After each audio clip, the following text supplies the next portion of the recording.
Bien-aimés dans le Seigneur, shalom, bonjour, et que le Seigneur vous bénisse. Encore une fois, nous sommes devant vous ce matin pour nous parler de la part de notre Créateur, de notre Seigneur Jésus-Christ, notre Dieu, lui qui nous a créés. Amen. Nous étions en train de parler sur un thème qui est intitulé le prisonnier. Un prisonnier, c'est quelqu'un qui ne fait jamais sa volonté, mais qui fera toujours la volonté de ceux-là qui l'ont détenu. Voilà un prisonnier. Et nous avons montré qu'il y a deux esprits.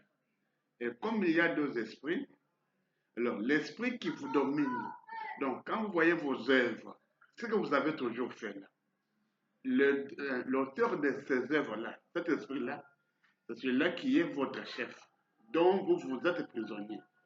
Voilà pourquoi, comme nous avons dit, il y a deux esprits, l'esprit du Seigneur Jésus-Christ et l'esprit du Satan. Maintenant, si vos œuvres que vous faites là glorifient le diable, cela veut dire que vous êtes prisonnier de qui? Vous êtes prisonnier du diable, de Satan.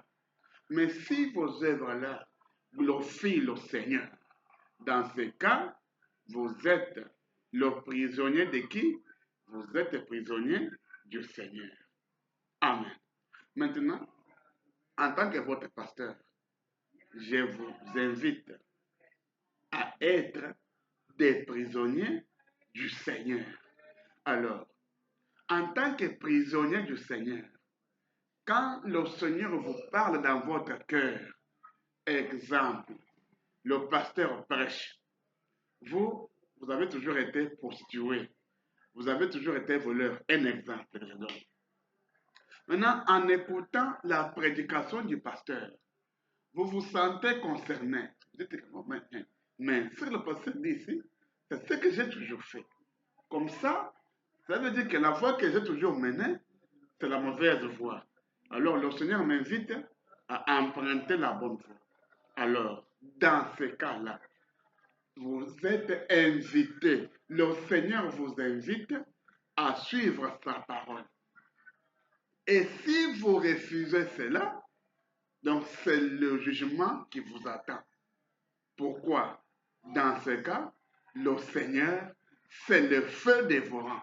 Dans ce cas, parce qu'il vous a invité, vous n'avez pas suivi.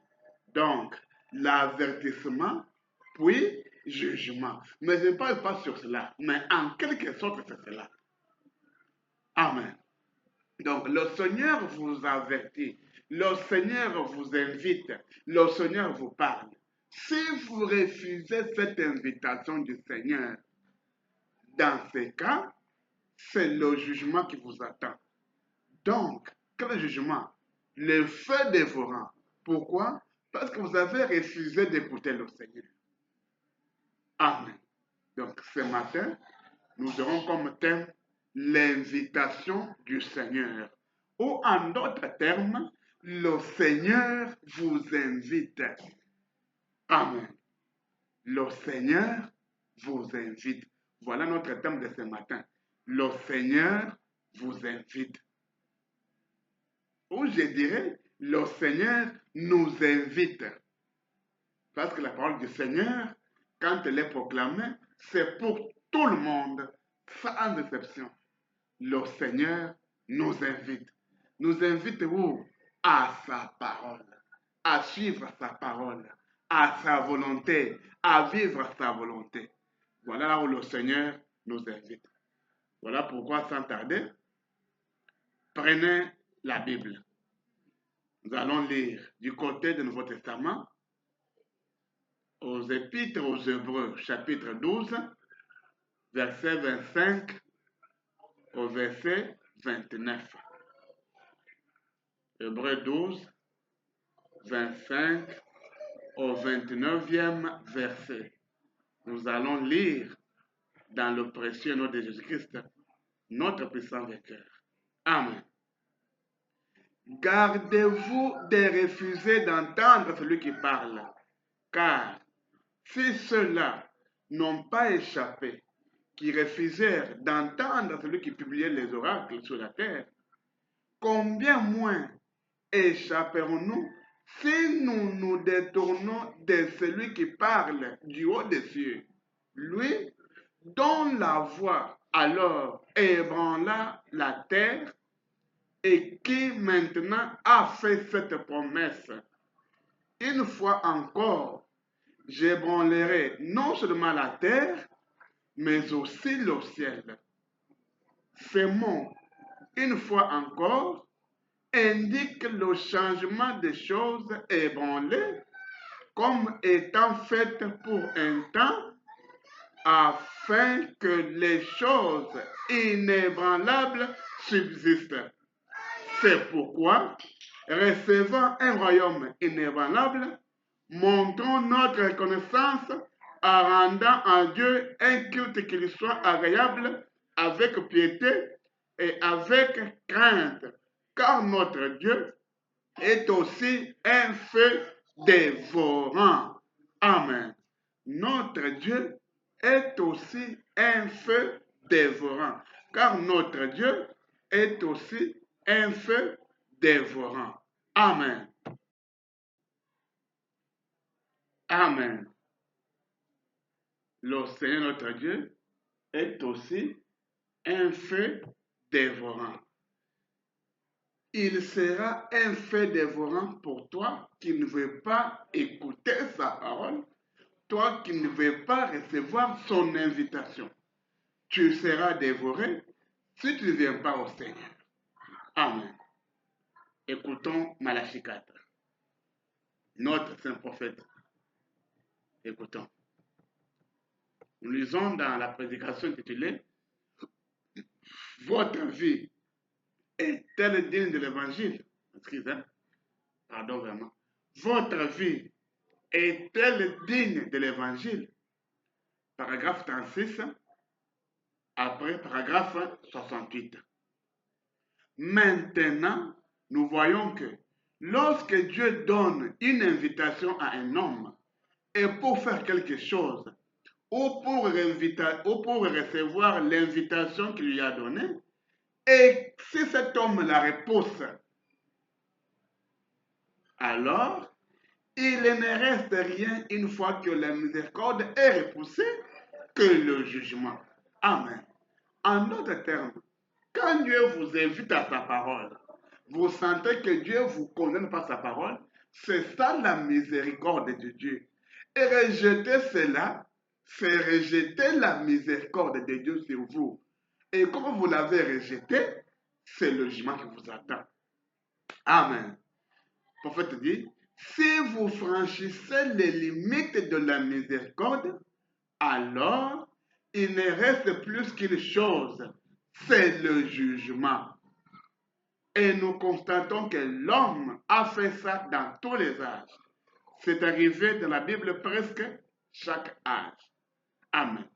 Quand Dieu vous invite et vous rejetez cette invitation, c'est le jugement qui vous attend. Pourquoi? Parce que vous avez rejeté la miséricorde de Dieu. Amen. 68. Et maintenant, aujourd'hui, ce n'est pas différent d'un autre temps de rejeter le jour de la visitation. Quand Dieu fait une visite à l'église et aux gens, et recevez-la à ce moment-là. Ne remettez pas à l'année suivante, au réveil suivant. C'est maintenant l'heure. Aujourd'hui, c'est le jour du salut. Amen. Quand le Seigneur vous invite, le même jour que vous avez écouté la parole de Dieu vous condamner là, c'est ça le temps pour vous de racheter ou de recevoir votre miséricorde. Et rejeter ce temps-là, vous avez rejeté votre salut. Amen. Mes frères et sœurs, Dieu vous invite à sa parole et recevez cette parole. Recevez la miséricorde de Dieu, vous serez sauvés. Parce que Dieu ne sauve qu'au moyen de sa parole. Rejetez sa parole, vous avez rejeté votre miséricorde. Amen. La parole de Dieu, c'est une invitation. La rejeter ou la refuser, c'est accepter ton jugement qui te conduira tout droit dans l'enfer. Surtout, nous, les hommes de Dieu. Maintenant, dans ce temps, on trouve que parmi les hommes de Dieu, il y a beaucoup de prostituées. Tu sors même avec les femmes d'autrui. Ce n'est pas normal. Ce n'est pas normal. Ce n'est pas normal. Les hommes d'autrui amènent leurs femmes dans ton église pour écouter la parole de Dieu. Toi, tu commences à le suivre. Tu commences à suivre les filles d'autrui. Mon frère, ma soeur, suivons le Seigneur. Ne suivons pas les hommes qui ont le mauvais comportement, non. Il faut remarquer que non, c'est pas cela ce comportement. Sortez de là. C'est dur, mais c'est la vérité. Suivons le Seigneur et non des faux pasteurs. Suivons le Seigneur. Et vous aussi, les sœurs, qui partez dans les églises, on sait que vous chantez au choral. Mais en arrivant aux églises, vous commencez à séduire les hommes de Dieu. Vous commencez à séduire les diacres, les huissiers, les frères de l'église. Faites attention. Faites attention. Le Seigneur, c'est aussi un feu dévorant. Suivez la parole du Seigneur. Amen. Aujourd'hui, les choses ont changé dans le message. Parce que la parole de Dieu dit que l'homme ne peut pas vêtir les habits des femmes, ni la femme vêtir les habits d'hommes. Aujourd'hui, nos sœurs ont fait un modèle de serre-corps avec sa bonne jupe, mais qui la serve, de sorte que tout ce qu'elle porte se laisse voir. Avec une robe, mais qui la sert vraiment, de sorte que tout ce qu'elle a se laisse voir, comme un mannequin, comme une statue. Non! Honte à vous qui faites ces choses. Le Seigneur vous appelle à sa parole. La rejeter, c'est accepter votre jugement. Sortez de ces choses. Ce n'est pas bien. Le Seigneur vous invite. Vous, les jeunes filles et jeunes garçons, vous montrez l'apparence de piété, mais à votre intérieur, des grands prostituées. Mes frères, mes sœurs, sortez de ces choses. Ce n'est pas bien. La prostitution ne vous amènera nulle part. Hébreux 13:4. Que le mariage soit honoré de tous. Et le lit conjugal, exemple de souillure, car Dieu jugera les impudiques et les adultères. Amen. Vous venez, on vous voit que non, vous êtes venus pour chanter pour le Seigneur, et pourtant, vous êtes venus pour accomplir vos rendez-vous. L'heure de retourner à la maison, vous ne retournez pas à la maison, vous partez, vous accouplez, vous partez, on est seulement surpris de voir déjà des grossesses. Qui vous a grossé? Oh, c'est le président du groupe choral. Ah, mon frère, ma soeur. Donc toi, tu partais à l'église pour aller engrosser des filles d'autrui. Et toi aussi, la fille, tu partais à l'église pour être engrossé. Ce n'est pas normal, ce n'est pas bien. Le Seigneur vous invite à sa parole. Suivez la parole du Seigneur. Ce dont nous avons besoin aujourd'hui, ce sont des jeunes qui se donnent corps et âme et esprit dans la parole. Écoutez la parole de Dieu et la vivre. Fuir le péché sous toutes ses formes. Le péché, c'est l'incrédulité à la parole de Dieu. Et pourtant, l'incrédulité n'arrêtera jamais Dieu. Mais l'incrédulité n'arrêtera toujours qu'un incrédule. Amen. Étant donné que vous serez toujours incrédule, vous n'êtes pas encore sorti. Après s'être identifié, une fois que vous êtes identifié déjà, nous allons passer à la deuxième étape. C'est laquelle? C'est l'étape de la décision, c'est-à-dire la prise des décisions. Cette décision doit s'accompagner par l'ouverture volontaire du cœur pour le Seigneur Jésus-Christ, pour devenir son prisonnier principal, jusqu'à arriver au point de déclarer personnellement que je suis prisonnier du Seigneur Jésus-Christ. Je suis esclave du Seigneur Jésus-Christ. Amen.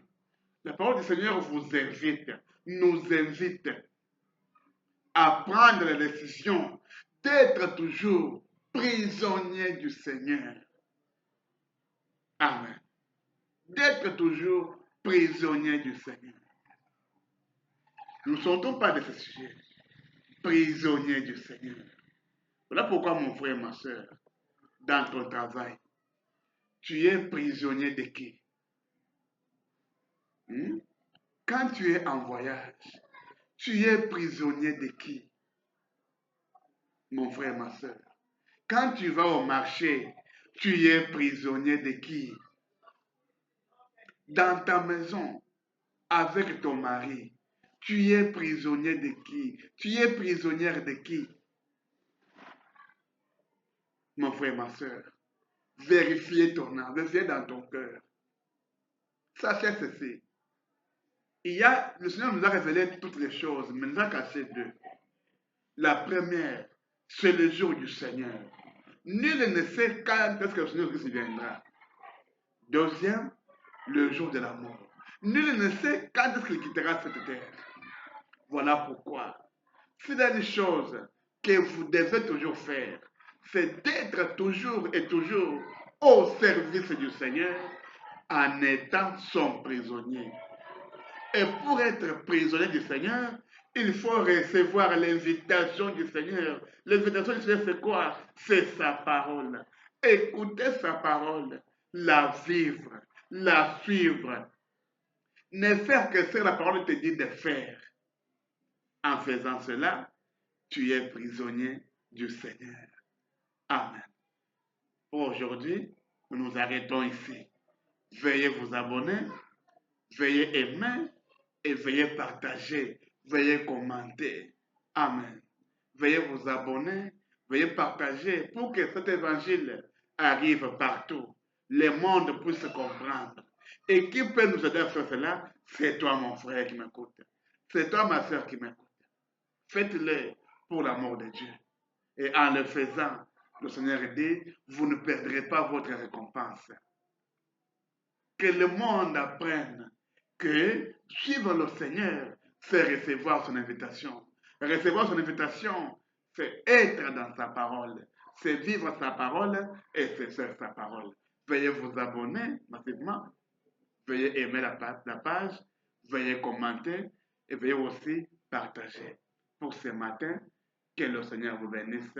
Bénisse vos travaux et bénisse tout ce que vous faites. Au nom de Jésus-Christ. Amen. Ciao.